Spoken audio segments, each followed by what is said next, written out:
of the THAAD missile defense system. Washington says the system will protect South Korea and Japan against North Korea. This as Pyongyang is set to be condemned at the UN for its recent missile launches.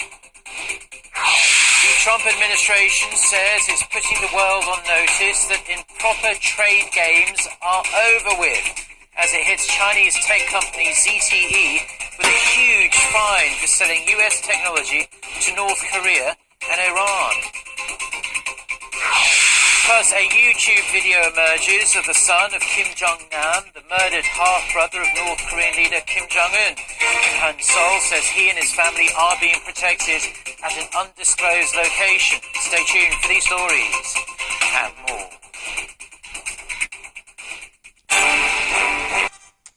Hello, it's noon on Wednesday the 8th of March. You're tuned in to our midday newscast here on Arirang TV. Thank you as always for joining us today. I'm Mark Broom. Our top story this afternoon, the United States has come out very strongly in support of the deployment of the THAAD missile defense system to South Korea.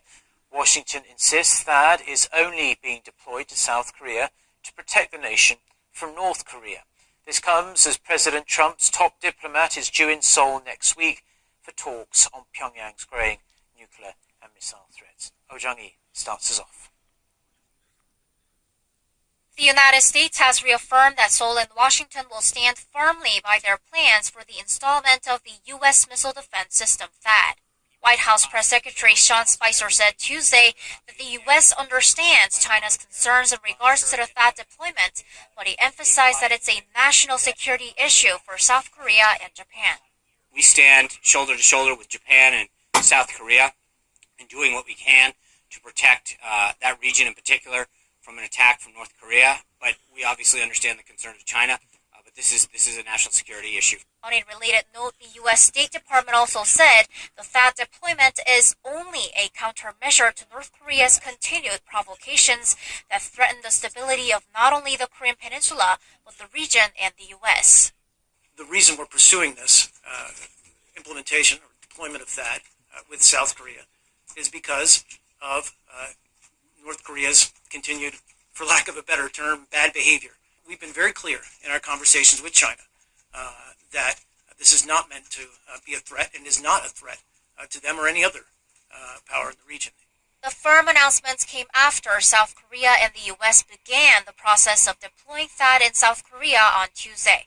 A matter of hours later, China escalated its level of warning to South Korea, saying it'll resolutely take necessary actions in order to safeguard its security interests. In the wake of the latest North Korea missile launches, U.S. Secretary of State Rex Tillerson will head to South Korea, Japan, and China next week for the first time since he took office. The State Department says Tillerson will discuss various issues with foreign ministers and senior officials to better deal with North Korea's growing missile and nuclear threats. In Seoul, Tillerson will meet with South Korea's Foreign Minister Yoon Byung-se to discuss the THAAD deployment and China's retaliatory actions and the apparent murder of North Korean leader Kim Jong-un's half-brother Kim Jong-nam. Oh Jung-hee, Arirang News. Now, the UN Security Council is set to unanimously condemn North Korea's latest ballistic missile launches. The Council will convene an emergency meeting in New York on Wednesday morning local time to issue a press statement that raises concern over the North's action that threatens regional stability. The United States wrote the draft statement with all 15 Council members, including China, approving it. North Korea fired 4 ballistic missiles into the East Sea on Monday, with 3 falling in Japan's exclusive economic zone. More than 20 UN member nations have denounced North Korea's recent missile launch, calling it a clear violation of UN Security Council resolutions, while member states are urging North Korea to abide by its international obligations. Pyongyang is attempting to shift the blame for the tension onto the joint South Korea-US military drills. Kim Mok-yeon has more. At the Conference on Disarmament in Geneva on Tuesday, 22 out of 65 UN member states voiced serious concern on Pyongyang's continuing acts of provocation, claiming they seriously undermine regional peace and stability. During the 90-minute meeting, Malaysia's representative for the first time mentioned the murder of the North Korean leader's half-brother Kim Jong-nam, requesting a cooperative investigation with the United Nations. As envoys from China and Russia also denounced the regime, North Korea's representative Ju Young-chul claimed the ongoing South Korea-U.S. military drills signal the possibility of a preemptive attack against the North, stressing they are the main cause behind the escalating tension. The annual joint military exercise is a typical expression of U.S. hostile policy towards the DPRK and a major cause of escalation of tension that might turn into actual war. He also said the drills mobilize a massive number of troops and include various types of U.S. strategic weapons. Regarding the missile launches, the North Korean representative claimed the UN Charter does not include a ban on missile launches. Refuting the North's claims, U.S. Disarmament Ambassador Robert Wood said the launches violate UN resolutions, and violating resolutions is indeed against the UN Charter. He urged Pyongyang to come back to the international community and comply with its obligations instead of continuing to be isolated by its provocative and reckless behavior. Kim Mo-kyun, Arirang News. Now, the Chinese telecoms giant ZTE has agreed to pay a fine of almost $900 million for violating US laws that restrict the sale of American technology to Iran and North Korea. It is the largest criminal penalty in an export control or sanctions case, and Washington says it's going to send a strong message to those who ignore US trade embargoes. Kwon Jang-ho has this report. Now, South Korea's finance minister says the government will bolster its economic and diplomatic efforts to minimize the impact of China's economic retaliation against Seoul's deployment of the THAAD missile defense system.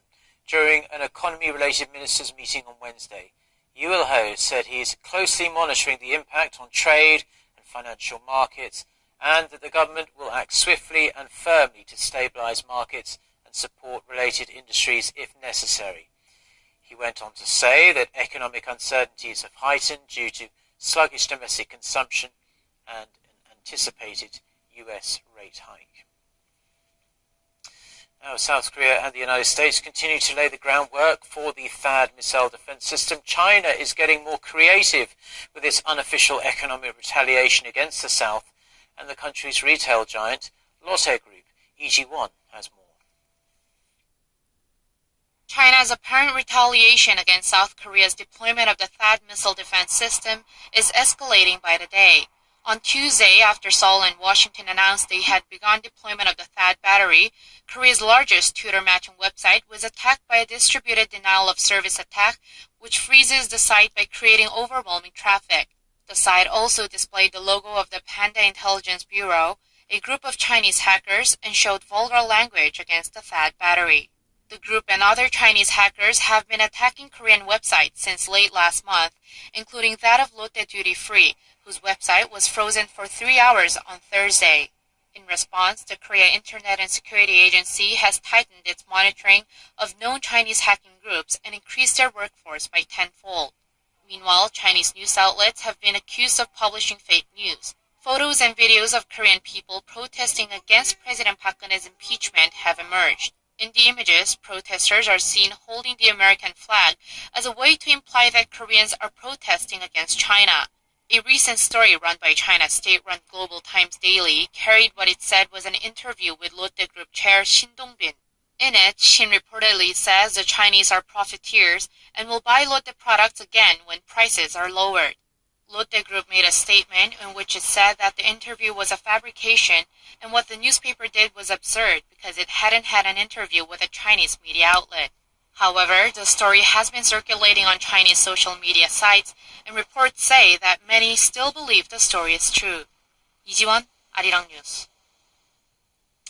Now, with crab catching season just around the corner, the Korean Coast Guard has revealed it will create a special patrol team to help identify and crack down on Chinese boats fishing illegally in Korean waters. The Coast Guard's Central Regional Headquarters said the newly formed team will patrol around 5 major West Sea islands: Bengliong-do, Daecheong-do, Socheong-do, Yeonpyeong-do, and Udo.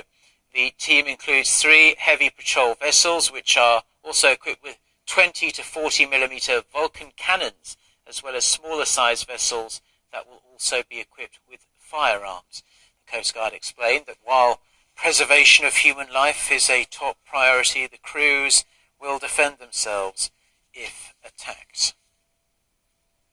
Private organizations from Korea, Japan and China gathered in California on Tuesday to slam the Japanese government's attempts to remove a statue in Glendale set up to remember the victims of Tokyo's wartime sexual slavery.